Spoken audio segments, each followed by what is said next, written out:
Ciao, everyone. Buona domenica. If you're watching this on Sunday, if not, whatever day you're watching, hope you're having a great one. You know how foggy it is here on my deck, right? I was walking. I got lost. I couldn't see in front of me. The thickest fog we ever saw in our life. Literally zero visibility. Am I right? Yeah, there were dogs walking around. I heard the owners looking for them. They couldn't find They were it. bumping into trees and stuff. So where's everyone watching from? Are you having a good day? Leave us a comment. We have a very special guest coming on in just a few minutes. He's a professor in the University of Catania. He's been there 26 years, and we're very happy to have him. So looking forward to that.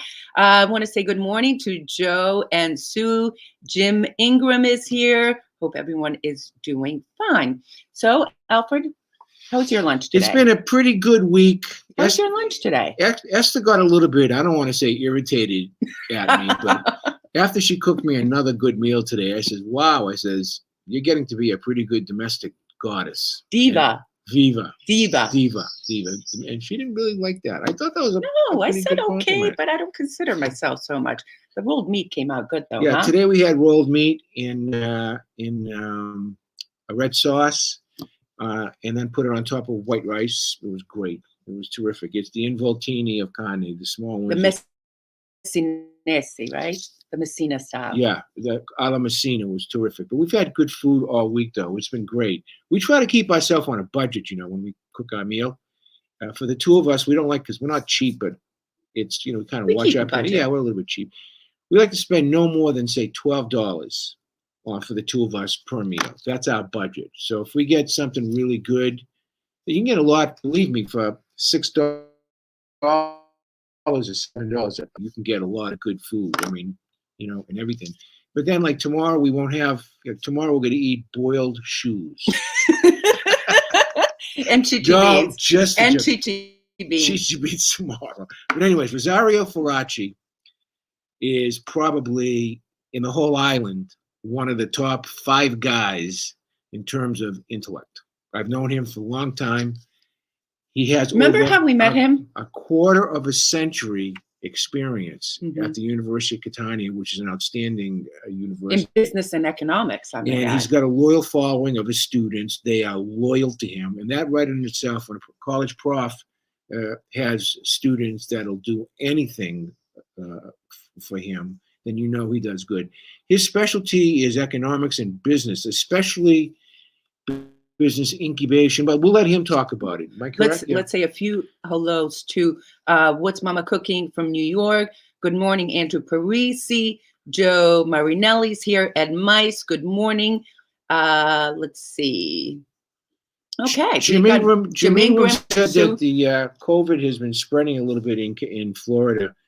We're now in an orange zone here. Am I correct in saying that? That's right. And we'll be here for at least another 15 days. Okay. So let me just also tell you that Professor Rosario Faraci is also, he's a journalist. He writes articles. He appears on local TV. And without further ado, we want to welcome Professor Rosario. Ciao. Ciao. Buonasera. Hi. Buonasera. How's it going? And it's great to see good. You. Professor Rosario Faraci is with us from Zeprana Etnea, right? On the foothills of Mount Etna. Sure. And today is a foggy day. Yeah. Okay, I want to start by asking you to paint us a picture of the economy in Sicily before COVID and how you see it going forward. I think that, to be honest, right now we need to go back to the end of the 2019, because at that time Sicily was far away from a full recovery from the recession of 2008. The Lehman Brothers financial crisis from the US that spread all over the world. And Sicily at that time was not good. I mean, was away from a full recovery, as in any other regions in Europe or even in Italy, they accomplished this goal. So the pandemic arrived this year, and we expect to have a loss in GDP around minus 8-9%, even more. And it means that the total economic loss just in the pandemic time is 18 times higher than all the losses in the last 12 years after the recession of 2008. So what I expect that this 2021 we will have a growth in GDP, but it requires at least 3-4 years to be back to the situation of 2019 that once again is far away from a full recovery of one of the highest recession for Sicily after the Second World War. So I'm not a futurologist, but I expect that we need to change completely paradigm. So it seems to me like you've gone from, as they say in English, the frying pan into the fire. In other words, 2019 was a disaster. And then last year made it even a worse disaster. And, well, what are the people doing here? It doesn't seem like there's any type of safety net or economic help going on for the citizens here. Am I correct in saying that? Yes.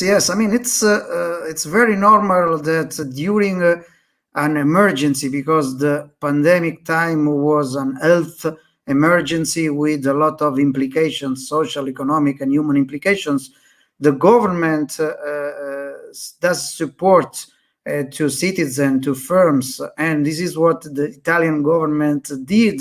Also, the European Union did all over the world. We have some Keynesian, we say, policies from the government to help firms and citizens. But this is just to protect the economy, not to develop. To develop means to channel financial resources to the new challenges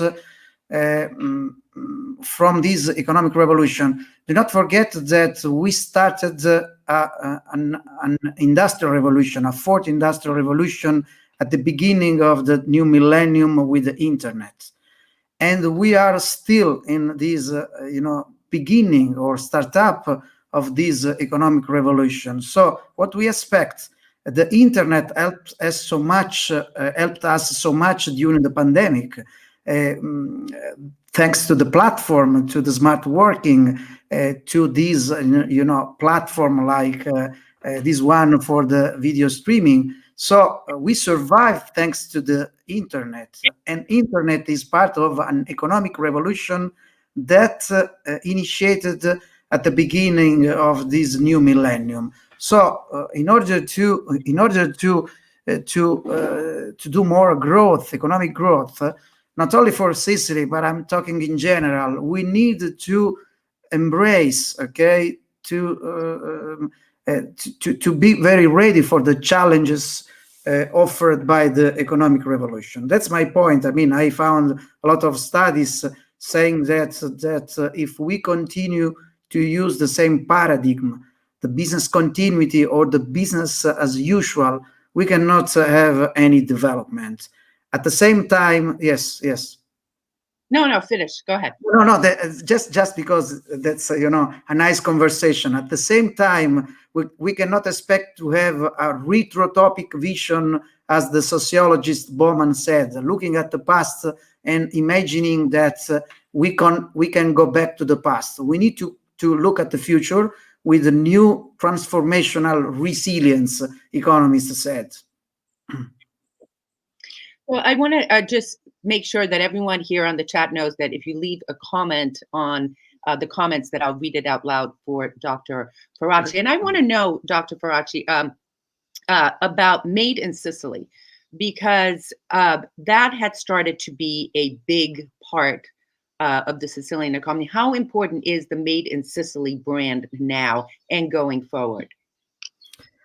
I think it's very important, and I'm glad that you asked me, because with my colleague Sonia Giaccone from University of Catania, we wrote a paper about Made in Sicily that was accepted for a marketing journal last year.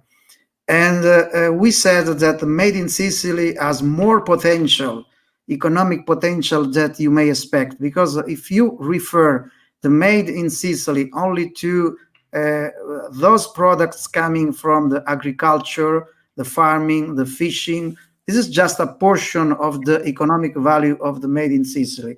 Made in Sicily is even more. It's not only a brand for the territory, but is kind of a trademark, if I can say, for the Sicilian culture, for the behavior and the attitude of Sicilian people, and also for the beautiness of my region. So there is a big potential. If we have a Made in Sicily extended to other industries like ceramic or handcrafted products, that's a big challenge. But even I found that there is Made in Sicily in the event industry, in the catering industry, in the wedding industry, where there is this sense of the spirit of Sicilianity, the spirit of the Sicilitude, as Leonardo Sciascia, Andrea Camilleri, Giovanni Verga, the most important writers about Sicily, they said that there is this spirit of being and behaving as a Sicilian. So, I mean, there is a great potential. I know that some of the most important entrepreneurs, they created their own business in wedding industry or in event industry abroad, in Dubai, in Europe, even in the US, and they cannot export their service, but they can offshore their services abroad. And I think that Made in Sicily, once again, is a big, big, promising brand for our territory. Could I say something about that? Jim Ingram wants to know, what do you think of the property, what will happen to the property values in Sicily post-COVID? I mean, it's a situation very similar to the rest of the world and to the rest of Italy. There was, a drop on the property value. These affect in Italy more big cities like Milan than, small towns like Aciriale or, Zafferana, where I live. I think that for the future, this could be a good way of, putting and investing more money in real estate and property value, because the market is expected to grow up. The real estate market is expected to grow up after COVID, after the coronavirus time. Okay, there is a problem in the transmission. Hold on. Okay. There we go. Go ahead. That's okay. That's okay. I have written about the problems in the colleges when kids graduate from the University of Catania, Messina, Palermo, and there's no jobs for them. 0 jobs, or jobs that pay €8 or €9 an hour, and they have to leave Sicily.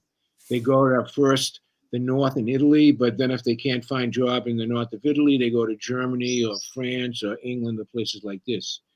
To me, that's what they call a brain drain. Yes. Okay? And it's leaving Sicily to be the land of the very young and the very old. That middle group, that critical mass, is not here. How important do you think the government realizes that they have to protect this class that ends up carrying the elderly people and also the young? How important, or do they care about it, or what? What do you think about that? I mean, that's my concern as a professor teaching in a southern university like Catania. This brain drain is uncontestable. It's part of, the global phenomena. The government may help, Sicilian talent to stay in Sicily with more incentive to do entrepreneurship, startups, or to attract big investors, okay? Like Apple, for instance, that was invested in Naples with a research center about 3 or 4 years ago, attracting 500 people. Okay, I think that is the best way. But now with the COVID, we are in front of a reverse phenomenon that is called south working. South working means people from Sicily.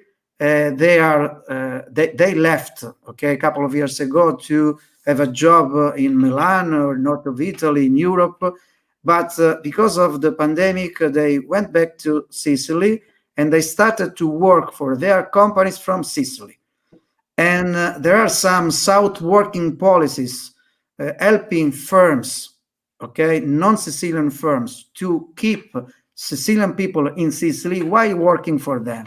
And that's another important challenge that we can consider. But I mean, the brain drain phenomenon cannot be stopped. What we need to have, and I will talk to you later about an important example there is in Aciriale, is try to keep the talent, but also to attract talent from outside Sicily. This is the only one way to have people, you know, in Sicily, not leaving. It's so hard getting a visa to come and live in Sicily, Rosario. You have no idea, okay? People can spend 2 or 3 years trying to get a visa to come here. People, even with a lot of money, who could buy businesses, and they just can't do it. It's crazy. This is a problem that the government is not in my opinion, is not proactive enough in getting to attract at least America. Yeah, that critical mass. We have in the United States double the amount of Sicilian people from Sicilian extraction. Over 12 million Americans of Sicilian extraction, double the population in Sicily. They would do anything to come here and to open up a business. But to get the visa, the red tape to open up a business in Italy or in Sicily in particular is a joke. So how can those walls, in your opinion, be broken down, or can they be broken down? I mean, that's part of, as you said, a change in the bureaucracy, okay, approach. Our bureaucracy in Italy, not only in Sicily, is more, I can say, less oriented to the final outcome, but is more oriented to the respect of law, norms, procedures, and so much. So bureaucracy creates more bureaucracy. So the example of the visa that you made is, you know, a remarkable example how much difficult it is to attract people from non-European countries. But it's I want to think that it's possible to attract even non-Sicilian people to Sicily coming from the rest of Italy or from the rest of Europe. And this is something that with this reverse phenomenon, the South working, we can hope that could be, you know, a policy that in the short term can keep our best talent in Sicily. Let me ask that, because Joe Ascione wants to know, do you think being in the EU helps or hurts Sicily and Italy? Interesting question.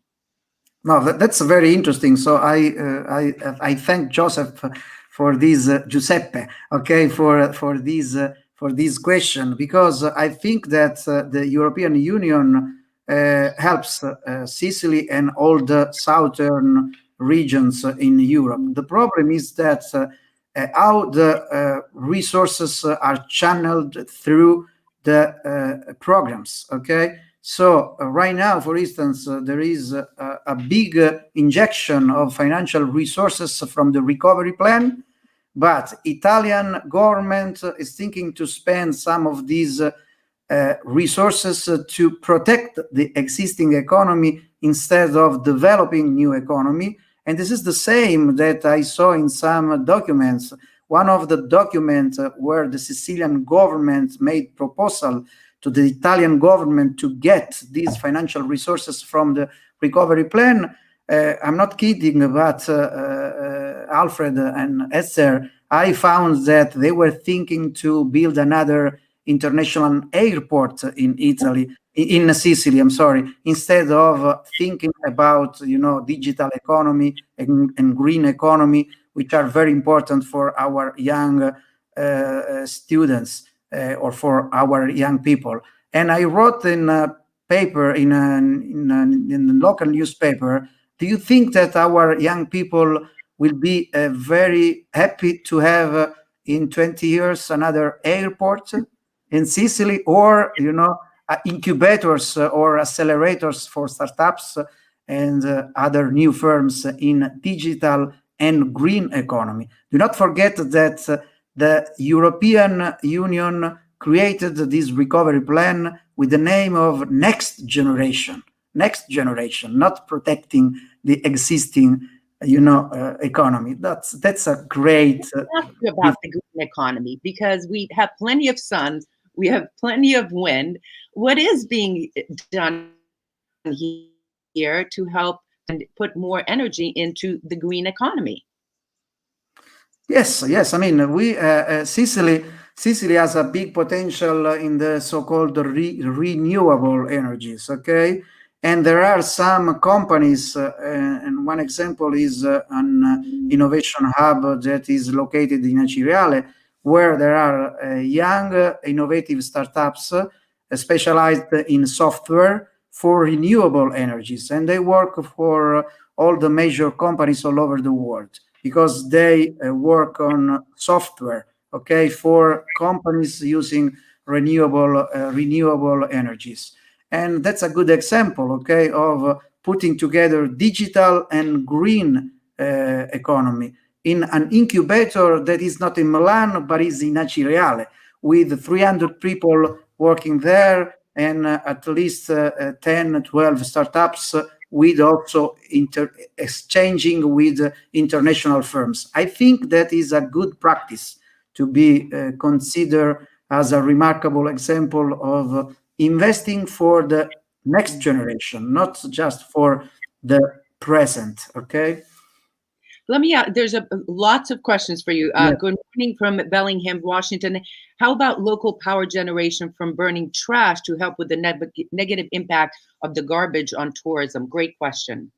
It's a great question.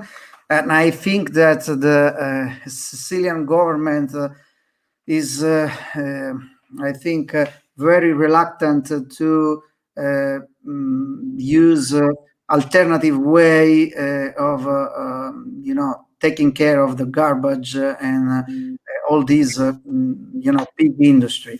But I think that I don't know the English name, but in Italy we have the name termovalorizzatore. That's almost this burning system like in Copenhagen. I think that this is the best way of taking care of the garbage and cleaning the environment that is important for us for tourism, while doing something very good for the environment.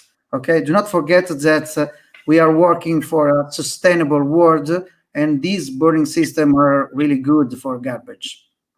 Okay, big thank you to Dr. Rosemary for that super chat. Let me get to your question in just a second. But first, Sue Walker, what can be done to support the young technology entrepreneurs in Sicily?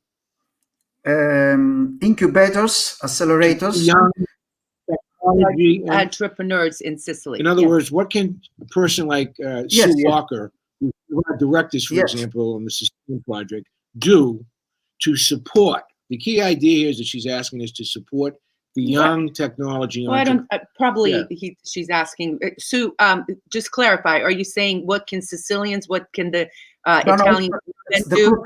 The question from Elizabeth is very clear to me. I mean, what can be done is just to create new spaces, okay, co-working spaces, accelerators, incubators, in order to promote young and student entrepreneurship, and also academic entrepreneurship that is very important as well. We hope to create some ecosystem like in Silicon Valley, but we know that the model of Silicon Valley is very difficult to be replicated in the rest of the world.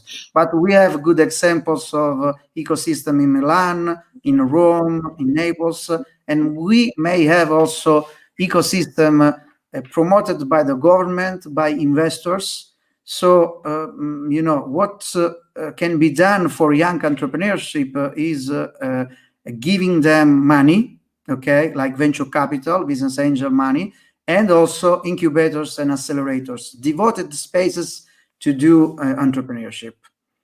Dr. Rosemary says, is there any potential to leverage and mobilize the jure sanguinis Italian Americans for political action? I mean, it's a big question. I mean, it's Rosemary. Thanks for this question, but I think that is it's a great question. It's more than my skills and abilities in this field. I think yes. I mean, we can create more network. So let me try to listen, Rosemary. Yes. There is no power with the American Sicilians, zero. As a matter of fact, the parliament even took away certain voting rights for the elected officials in the United States. What is needed is a political action, special interest lobby in Rome, okay, to grease the palms of those in Rome to get doors open. That's how this country works. To get along, you go along, okay? That's how it goes. No matter what people say, unless you know the right people in the right places, you're spinning your wheels. And I've been saying that for a long time. We need a political action committee formed who has money, who goes up to the 5 stars or goes up to whoever the political party is and becomes friends with them and gets laws introduced for the benefit of the people who want to come by blood here. Rosario, how likely do you think that something like that can be done? In this field, that's what Alfred is saying is true. I mean, what we need is there is an association. It's called Italiani nel Mondo. That is very important also in the United States, but it's only a network. Okay, so moving from a network or existing networks to make lobbies, okay, in the Italian Parliament at the moment is a little difficult because this government, okay, is not interested in attracting outside people from outside Italy. Right. I mean, that's but it's not only why? Why? Because in Europe, all over the Europe, you see that there is these big waves of nationalism. So it's very difficult. It's a cultural phenomenon. So let me a few more questions. Do you think there will be more €1 home sales? As you know, this is a big thing all over America. They've seen the homes for sale for €1. But we have some examples in Sicily, in Salemi, in Troina, probably Alfred and Esther, Troina, that's very close to Cerami. Yeah. And the local municipality was able to sell home for €1 in the historical center, and then you have to invest a lot of money to restructure these buildings, but they are a good location in historical center of small towns in Sicily. Yeah. Good question, John. Bremer, Boeing and Airbus both manufacture in Puglia. Why not get a Tesla factory in Sicily? Great question. Great question. Because this is part of the bureaucracy discussion we made before. If there is an investor, it could be Boeing, Airbus, Tesla, or Apple, we need to have a special task force of bureaucrats just talking with these entrepreneurs, giving them all the facilities in order to make investments. And there is evidence that big investors, okay, they waited for hours before talking with the Sicilian governor. It's not the actual Sicilian governor, but was the previous Sicilian governor. That's a blame, you know. That's something that you cannot accept. A big investor like Tesla, for instance, just waiting for hours to talk with the Sicilian governor in order to, propose and submit a proposal about an investment. So once again, what we need is having a special task force to attract these big investors. This is what Mark is asking. Is there an economic development commission department? So I guess there isn't one, right? Yeah, they have in the Sicilian government, in the economics department. That is solely focused on what you were just saying before, to meet with these big companies. No, they normally, what they do is they normally scrutinize all the funds from the European Union and how to make projects. But they are not a strategic vision, okay? When they work for European Union stuff, is just to get funds or to intercept, financial resources from the Rosario. Yes. It's a two-step process. Number one is finding the investor or company. But the problem is not number one. The problem is number two, dealing with the unions in Sicily, which really should be number one, okay? The unions in Sicily have the businesses that are unionized by the throat. Look what happened in, Termini, when Fiat vacated. They left, that was the largest employer in Palermo. Overnight, 7,000 good-paying jobs out. Why? Because the unions were unreasonable. They didn't want to make any type of changes to the contracts. And then the second reason is that the laws in Italy favor the worker so much that it's almost impossible for a business person to fire somebody. There are 1,600 pages of employees' rights in the Italian Civil Code.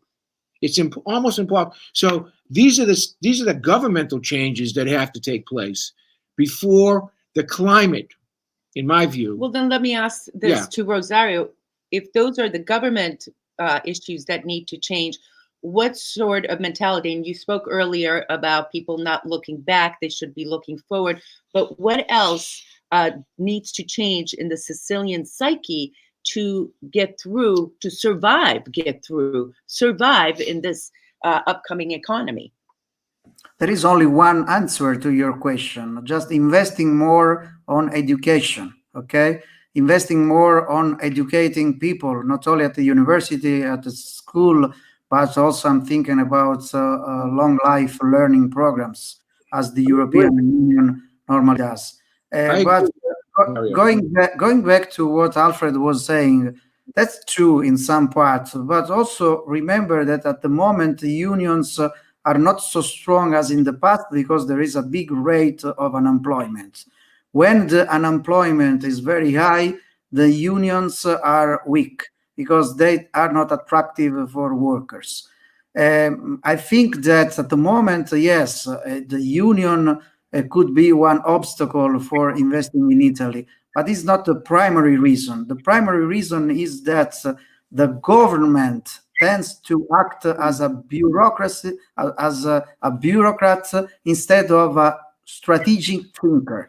If you think that the region is attractive to an investment, you must open the window, open the door. Do not forget that Sicily has been dominated by 13 different dominations. So in some sense, we are open to the rest of the world. So that's part of our culture that we need to keep from the past in order to make Sicily more attractive also for outside investors. Lester, I love when I sit down with him. Sometimes we meet in Architrezza for coffee. The four of us. It's been a while. And within 5 minutes, the conversation has elevated intellectually into the stratosphere. We because do philosophize a lot because together. we're both thinkers. We're all of us are thinkers. He's a tremendous thinker, a forward thinker in the university system in Sicily. And I was, of course, a forward thinker in the legal system in America.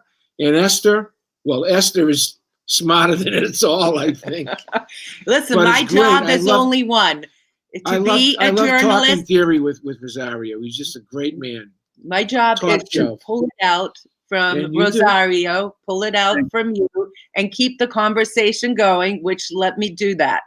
Now more than ever, I'm really motivated to get started with promoting a framework for promoting social business on the island, funding my own companies. Trent There you go, Mullen. Trent. Okay, Dr. Rosemary, thank you for the super chat. Collaboration in healthcare is already underway. Example, University of Pittsburgh in Palermo. Could you address that, please? Yes. I mean, this is an example of a cooperation in Palermo. There is a research center in medicine that is well known all over the world and has a strong agreement with University of Pittsburgh. But this is an exception, okay? We need to have a standard in Sicily, not only, few exceptions. Yeah. But that mentioned by Rosemary is a really great example of cooperation between Sicily and the United States. Okay, I want to say a quick hello to Peter Scapoletti is here. Peter. Mark Cankila from Pittsburgh, Mass. Great interview, says John Bremer. Jim Ingram wants to know, Professor, is there still an underlying feeling of making Sicily independent of Rome? James, your question is really, really good because this is part of the Sicilitude that I mentioned before. And Leonardo Sciascia and the best writers in Sicily, they highlighted that there is this, swing between being independent from the rest of Italy and being part of Italy. And, in our collective mind, we think that the bridge between Sicily and Calabria, Sicily and Calabria, will be the link to be associated with the rest of Italy. I think that this feeling always is present in Sicilian people, but we need to be part of Italy, and especially we need to be part of Europe in order to have more potential for growth and development.